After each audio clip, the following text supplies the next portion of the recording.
Okay, maayong hapon sa tanan. Praise God, no? Nagyapon tay kahigayunan. Nautuhan or nahaponan na pod tungod kay na meeting kaganinang buntag, no? Pero dili kini siya mahimong babag para di ta makapadayon sa atuang pagbasa sa pulong sa Ginoo. So karon naa na ta sa Exodus chapter 11, no? Kagahapon atong nahuman ang chapter 9 ug 10 nga diin gisulutan sa Ginoo ang Ehipto nga dunay siyam ka mga kadaot nga nahitabo dito, no. Una ang dugo na ang tubig na himong dugo, ang ikaduha ang mga baki, ang ikatulo tagnok, ang ikaupat mga langaw, ug ang ikalima unsa tong ikalima murag nakalimot ko gamay, no. Langaw, ang ikalima nangamatay ang mga mananap. Usugod chapter 8, no? Unya mga hubag, ulan nga yelo, unya ang mga dulon, unya ang kangit-ngit, grabing kangit-ngit. So karon sa chapter 11 igsoon, mauna kani ang pinaka-final nga buhaton sa Ginoo nga ipakita niya iyang gahom ni Parao, no? Ipakita sa Ginoo unsa siya kagamhanan aron nga si Parao mo release gyud sa mga Hebrew karong mga taknaan, no? Kani nga chapter. So before ta magpadayon, magampo sa ta. Hallelujah, dalaygon og mahimayaon na mga Dios. Salamat kay Ginoo nining kahigayunan nga imong gihatag kanamo. Lord, dalaygon ikaw ug I pray Ginoo nga samtang kami magapadayon sa pagbasa sa imong mga pulong, Lord, sa Exodus chapter 11, oh God. And maybe sa makapadayon sa 12, Lord, I pray nga ang imong balang espiritu mamuhat og pinasahi Ginoo sa among matag usa ka kasing-kasing. Ikaw manglihok, Lord, nga do na kami matun-an niini, O God, ug ang among pagtuog pagsalig kanimo the more pa Ginoo nga mo go deeper, Lord God. And salamat kay Ginoo nga imong tabangan, Lord, nga magkaroon kami og kanang pagtuo Ginoo nga dili gyud matarog, O God. So salamat kayo, Lord, dalaygon ikaw sa walay katapusan. Ikaw mong ginaimbitahan sa among taliwala karon. I pray, Lord, nga imong Holy Spirit, O God, mamuhat gayud Ginoo samtang kami padayon sa pagbasa. Lord, thank you kaayo, dalaygon ikaw pinagi sa ngalan ni Jesus. Amen og amen. So, igsoon ato anang sugdan, no? Naa na ta sa chapter 11 verse 1. Okay. Ingon diri gipahibalo ni Moises ang kamatayon sa mga kamagulangang anak. Okay, so mo na ang pinaka-final actually. Verse 1, ang Ginoo miingon kang Moises, ipahamtang ko sa hari sa Ehipto ug sa mga Ehiptohanon ang usap pa kasilot, no? Final na, ang usap pa. So, human niini iya kamong palakton, gani abugon pagayod niya kamong tanan sa hingpit. Okay, sultihi ang mga Israelita sa pagpangayo og mga alahas nga plata ug bulawan sa ilang mga silingan. Gihimo sa Ginoo nga ang mga Israelita tahuron sa mga Ehiptohanon. Si Moises giila sa mga opisyal sa hari o sa mga Ehiptohanon nga usa ka mahinungdanong tawo. Si Moises giila nga usa ka mahinungdanong tawo. So, inila na siya karon, no? Kay siya man gigamit sa Ginoo. Verse 4, ug unya miingon si Moises sa hari, mao kini ang giingon ni Yahweh, sa mga tungang gabii mosuroy ako sa Ehipto. Og mga matay ang tanang kamagulangang anak dinhi sa Ehipto, gikan sa kamagulangang anak sa hari nga maoy manununod sa trono ngadto sa kamagulangang anak sa babaeng ulipon nga naggaling og trigo. So tanan gyud, no? Tanang kinamagulangang anak sa mga Ehiptohanon. Okay. Ang panganay sa tanang baka mamatay usab. So pati baka, no? May pagminatay sa tibuok Ehipto nga wala pa mahitabo sukad masukad. Og wala na gayoy mahitabo nga sama niini. Praise God, no? Katura nga time. Kay nga diri wala na gayoy mahitabo nga sama niini. Okay, verse 7. Apan sa mga Israelita walay bisan iro nga muusig sa mga tao o sa mga mananap. Pinaagi niini masayran mo nga pinasahi gayud ang pagtagad ni Yahweh sa mga Israelita. Special kaayo sa Ginoo ang mga Israelita, no? Kaysa mga Ehiptohanon.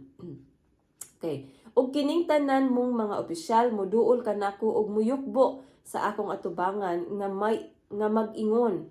Pahawa dinhi uban sa imong katawhan. Human niini mulakaw ako. Unya masuk-anon kaayong mibiya si Moises sa hari.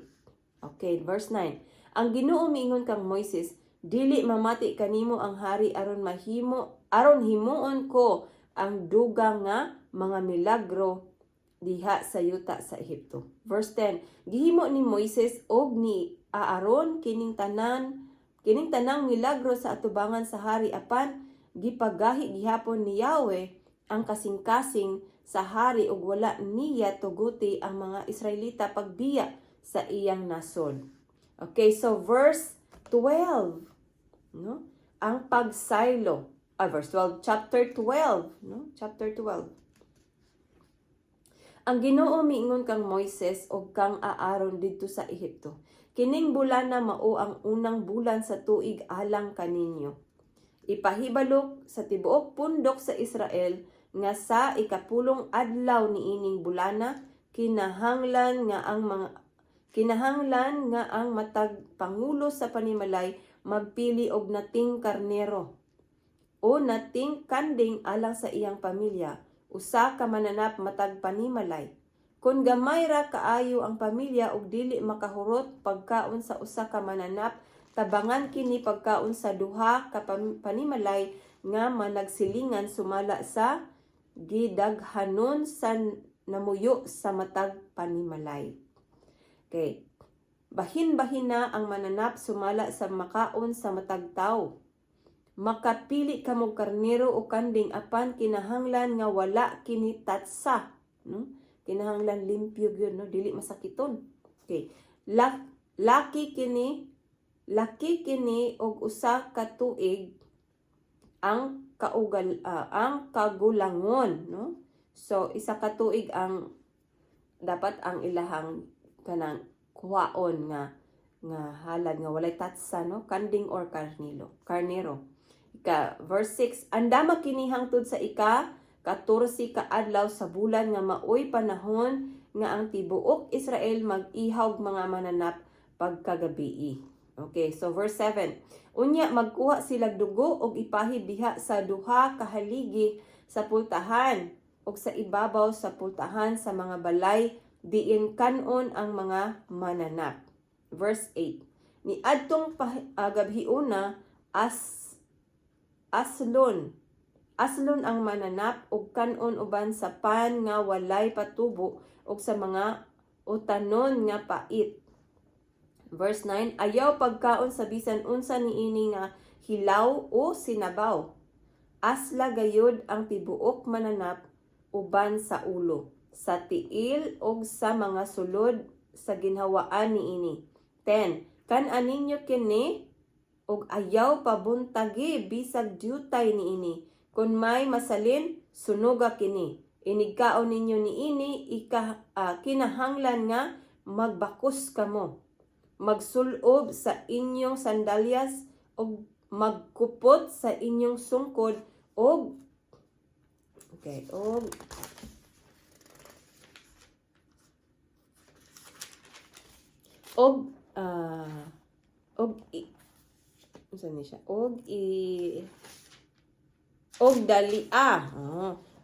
dalia ninyo pagkaon mao kini ang kasaulugan sa pagsaylo sa Ginoo, no? Pagsaylo ng sa English pa mo ni ang Passover, no? Kaya di ba ang dugo, no? Ang dugo sa ilahang pultahan mo ito mailhan nga dili mo sulod ang espiritu sa Ginoo dito kay di ba pamatyon man ang tanang kamagulangan, no?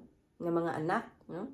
So musaylo ra ang mga anghel sa Dios nga gisugo sa Ginoo, no? Musaylo ra ang presensya sa Ginoo. Musaylo ra ang presensya sa Ginoo tungod kay na dugo nga gibutang silang haligi, no?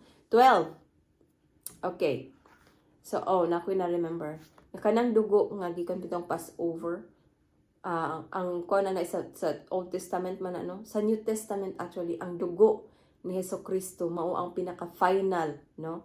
Mao ang pinaka-final nga moy ang ato ang kanang nang nakapas gibayad sa tong sala mo na nga dili ta sa tawag ani dili na ta mamatay tungod sa atong sala, no? Tungod kay ang dugo sa Ginoo mao'y gibayad niya sa atong sala, no? Ang dugo ni Jesus dili ta kinahanglan na magtrabaho o magkayod para makadawat sa kapasayloan sa Ginoo. Nga tuwa nga mutuora ta sa gihimo sa Ginoo kay ang dugo mao na to iyang gibayad sa atong mga sala. Kaingon ang Romans 6:23, for the wages of sin is death, no? For the wages of sin is death. So ang kabayaran sa atong mga sala maong kamatayon. O kita maski mamatay ta dili igo siya nga pangbayad kay dili man ta hinlo, no? Kinahanglan gyud ka nang hinlo kanang perfect ug walay laing perfect sa tuas tibuok kalibutan wala gyud perfect. Si Jesus ra gyud maong nianhi siya sa kalibutan kay siya ra joy makatubos nato. Walay laing option, wala tay laing adtuan. Kung di si Jesus mismo ang nagitag initiative bitaw nga ang katawhan sa tibuok kalibutan magkaroon og kapasayloan, no? Kay ang kamatayon ra gyud ang bayad sa sala. So si Jesus ra kay wala man siya sala, limpyo siya, hinlo siya, mo nang gitawag siya nga perfect Lamb of God, si Jesus, no? So padayon na nato igsoon, no? Maubot tong kaganina ingon kinahanglan nga walay tatsa ang ilahang ihawon, no? Walay tatsa nya 1 year old. So ing ana ka kuan ang kuan sa Ginoo kay kung naitatsa dili siya madawat, no? Dili siya madawat. So si Jesus ra gyud ang sa New Testament nga kanang pinaka-perfect and siya ang pinaka-last, no, nga sacrifice para sa tanan nga mga tao. Bisan to katong wala pa na tao, itong mga napasatiyan, apil sila ato, no? Kay once and for all lang ang pagkamatay sa Ginoo, pagkamatay ni Jesus. Ug ang tanang sala sa tibuok kalibutan, iyahan ang gibayran. So, kalami, no? So, ikaw igsoon, kung nagluya-luya pa ka diha, darsigon ta ka, balik ta dito sa cross, sa gihimo ni Jesus, kayong madasig tagbalik. Amen? So, padayon ta, verse 12. Ni anang gabhiuna suruyon ko ang Ehipto, og pamatyon ang tanang panganay anak sa tao og sa mananap. Silutan ko ang tanang Diyos sa Ehipto. Ako ang Ginoo, ang dugo maoy ilhanan sa mga balay nga inyong gipuy-an. Inig kakita ko sa dugo, sayluan ko kamo og walay kadaot nga muabot kaninyo, inig kastigo ko sa Ehipto. You see? Ang dugo ang ilhanan nga dili ang presensya sa Ginoo mosulod dito aron iyahang kastiguhon ang mga Ehiptohanon, no? So ang dugo ang timailhan.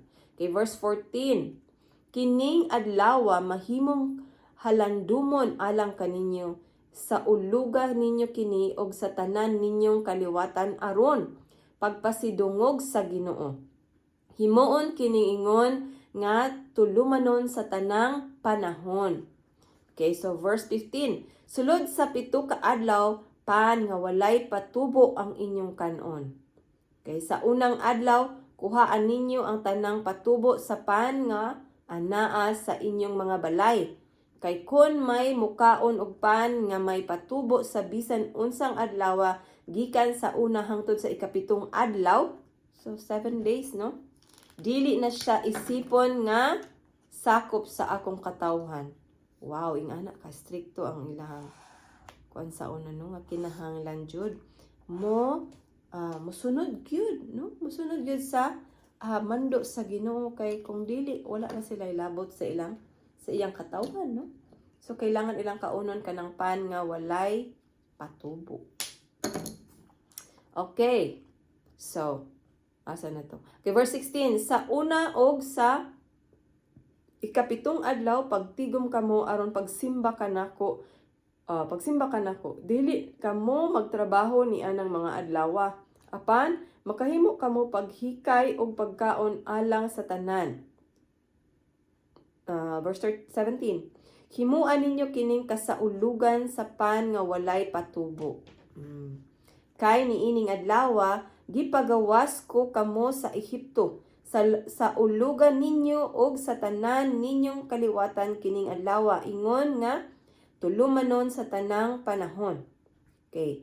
Gikan sa gabii sa ika-14 ka adlaw sa unang bulan hangtod sa gabii sa ika-21 ka adlaw, kinahanglan pan nga walay patubo ang inyong kanon. 19. Kinahanglan nga walay patubo diha sa inyong mga balay sulod sa 7 ka adlaw, kay kun may mukaon sa pan nga may patubo, lumad man siya o langyaw, hinginlan siya gikan sa katawhan sa Israel. Ayaw gayud kamo pagkaon sa pan nga may patubo. Hallelujah. No? 21. Gipatawag ni Moises ang tanang kadagkuan sa Israel o giingnan niya. Pangita kamog nating karnero o kanding alang sa inyong mga panimalay og ihawa kini aron pagsaulog sa pagsaylo. 22. Pagkuhag sanga sa isupo og ituslob kini sa dugo nga anaa sa palanggana og paghiri, no? Paghiri or kanang sitawa na. Anong pahiran, no? Pahiran. Paghiri ang duha kahaligi sa pultahan og ang babag ibabaw sa pultahan. Ayaw kamo panggawas sa inyong balay hangtod sa buntag, kay musuroy ang Ginoo aron pagpatay sa mga Ehiptohanon o ginigkakita niya sa dugo diha sa babag og sa mga haligi sa pultahan, musaylo lamang siya. Og dili niya pasudlon ang tiglaglag nga anghel aron sa pagpatay kaninyo. Amen. Praise God, no? So musaylo ra ang tiglaglag nga anghel, no, sa pagpatay sa mga Ehiptohanon. Verse 24. Tumanan ninyo kini ingon nga permanenteng usugo alang kaninyo og sa inyong mga anak. Kinahanglan himuon ninyo kining maong seremonyas, inigsulod ninyo sa yuta nga ihatag sa Ginoo kaninyo sumala sa iyang gisaad. 26. Kung mangutana ang inyong mga anak sa kahulugan niining maong seremonyas. 27. Ingna sila nga mao kini ang paghalad, ang halad pahinungod sa pagsaylo sa Ginoo, kay gisayluan man niya ang mga balay sa mga Israelita dito sa Ehipto ug ang mga Ehiptohanon ra ang gipamatay niya. Amen. Nang luhod ang mga Israelita og misimba sila sa Ginoo. Amen. 28. Unya nang lakaw sila o gituman nila ang gisugo sa Ginoo kang Moises o kang Aaron. 29. Sa pagkatungang gabi, gipamatay sa Ginoo ang tanang kamagulangang anak nga lalaki didto sa Ehipto gikan sa anak sa hari nga maoy manununod sa trono ngadto sa anak sa mga binilanggo. Gipatay usab niya ang unang anak sa mga mananap. Ni adtong gabiuna, verse 30, nahigmata ang hari og ang tanan niyang opisyal og ang tanang Ehiptohanon og nabati nila ang mga tiyabaw kay walay balay nga wala kamatyig anak nga lalaki. 31. Ni adto gayong gabiuna gipatawag sa hari si Moises og si Aaron og giingnan niya, hala, panglakaw na kamo gikan sa akong nasod og simbaha ang Ginoo sumala sa inyong gihangyo. Dada ang inyong mga karnero, mga kanding og mga baka og panglakaw kamo. Pag-ampo usab nga panalanginan ako. 33. Gipabiya pagdali sa mga Ehiptohanon ang mga Israelita gikan sa Ehipto. Miingon sila, mga matay kaming tanan kung dili kamo mamahawa. No? 34. Busa gidala sa katawhan ang ilang minasang harina nga wala pay patubo og gipas-an ang masahan nga giputos nila sa ilang bisti. 35 gibuhat sa mga Israelita ang giingon ni Moises kanila nga mangayo silag mga alahas nga plata og bulawan og mga biste sa mga Ehiptohanon.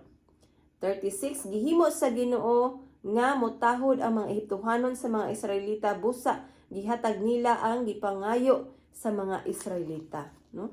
Gihimo sa Ginoo nga motahod ang mga Ehiptohanon sa mga Israelita. Busa gihatag nila ang gipangayo sa mga Israelita. Wow. Grabe kayo ang milagro nga gihimo sa Ginoo, no? Kaya iya pong gihikap ilang kasing-kasing nga mo tahod sila sa mga Israelita. Okay, padayon nato sa maong paagi nakuha sa mga Israelita ang mga bahandi sa mga Ehiptohanon. Okay, 37. Ang mga Israelita migikan sa Rameses paingon sa Sukot. Mga 600,000 ang mga lalaki, wala ipang mga babay og mga bata. Nagbaktas sila. Mikuyog usab kanila ang dakong panon sa nagkalain-laing mga tao ug daghang mga karnero, mga kanding ug mga baka. 39. Nagluto silag pan nga walay patubo sa minasa nga harina nga dala nila gikan sa Ehipto. Wala kini kabutangig patubo kay giabog man sila sa mga Ehiptohanon ug wala na sila'y panahon sa pag-andam sa ilang pagkaon. Verse 40, ang mga Israelita nagpuyo dito sa Ehipto sulod sa 430 katuig, no? Okay, 41 sa pagkatapos gayud sa 430 katuig gipahawa sa Ehipto ang katawhan sa Ginoo. 42, kadto ang gabii nga nagtukaw ang Ginoo aron pagdala kanila gawas sa Ehipto. Busa ang maong hapit na ta mahuman son. Busa ang maong gabii gihalad ngadto sa Ginoo. Ang tanang kaliwatan sa mga Israelita magtukaw gayud sa maong gabii, no? Magtukaw gayud sa maong gabii. Amen. Okay, 43 ang Ginoo miingon kang Moises o kang Aaron, mao kini ang mga patakaran sa pagsaulog sa pagsaylo. Dili makakaon niini ang mga langyaw, apan makakaon niini ang tanang ulipon nga pinalit kon siya gituli na. So naapo jud sila yung mga rules, no? 45 dili makakaon niini ang dumuduong og mga sinuhulan nga trabahador. 46 kanon kini sa sulod sa balay diin kini lutua. Ayaw pagdala niini sa gawas ug ayaw balia ang bisan unsang bukog. Okay, 47. Kinahanglan nga sa ulugon kini sa tibuok katilingban sa Israel. 48. Kung ang usa ka langyaw nga nagpuyo uban kaninyo buot mo sa ulog sa pagsaylo pahinungod sa Ginoo. Kinahanglan nga tulion una ninyo ang tanang mga lalaki sa iyang panimalay. Og unya makaapil na siya sa kasaulugan kay isipon naman siya nga usa kalumad nga Israelita. Apan ang dili tinuli dili gayud makakaon niini, no? Ang maong patakaran sundon sa lumad nga Israelita ingon man sa mga langyaw nga nagpuyo tipon kaninyo. Gituman sa tanang mga Israelita ang gisugo sa Ginoo kang Moises o kang Aaron. Niadto gayong adlaw gidala sa Ginoo ang mga Israelita gawas sa Ehipto sumala sa ilang mga hutong. Wait na ako'y na-remember kaning giingon diri sa verse 45 nga kun ang usa ka langyaw nga nagpuyo uban kaninyo buot mo sa ulog sa pagsaylo pahinungod sa Ginoo kinahanglan nga tulion una ninyo ang tanan mga lalaki sa iyang panimalay ug unya makaapil na siya sa kasaulugan kay isipon naman siya nga usa ka lumad nga Israelita. Apan ang dili tinuli dili gayud makakaon ni ini. Naalam ko na remember, di ba? Kanang sa communion ba, no? Murag connected siya, no? Nga, di ba, kung mag-communion ta, giingon dito nga, dapat susihon nato ang atong kasing-kasing. Kining pagtuli, dili siya, kining nga, dali sa ila sa Old Testament is physical, no, nga pagtuli. Pero sa to, sa New Testament is, ang kuan sa atong kasing-kasing, bitaw nga, kinahanglan, nga ato nang gidawat si Jesus Christ as Lord and personal Savior before ta mo ambit sa communion, bitaw, kanang bread, kanang ang lawas ni Kristo ug ang dugo ni Kristo nga atong gina-take. Murag connected siya diri nga kinahanglan gyud, no? Nga diri sa ila tulion para makaambit, maka-appeal og kaon sa maong pan nga walay patubo. Sa tua sa New Testament katuningon si Jesus nga, this is my body, di ba?